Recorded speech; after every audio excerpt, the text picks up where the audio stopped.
Hey guys, in this video I will show you how to use Valor Badges in Last War Survival. Alright, so let's begin with the video.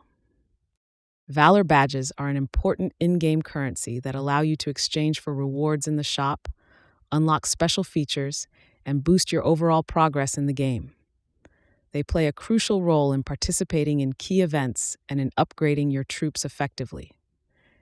Primarily, Valor Badges are used in areas like research, alliance duels, inner-city trucks, and special operations, especially when it comes to unlocking and enhancing level 10 troops. These badges are essential if you want to stay competitive and grow your strength in the game. To get Valor Badges, go to the in-game store where you'll find various options. Choose the one that best suits your strategy and play style.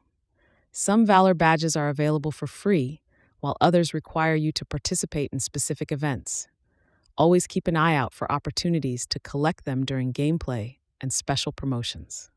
Make sure to stack these badges whenever possible, as they are incredibly valuable for troop upgrades and overall advancement in your gameplay.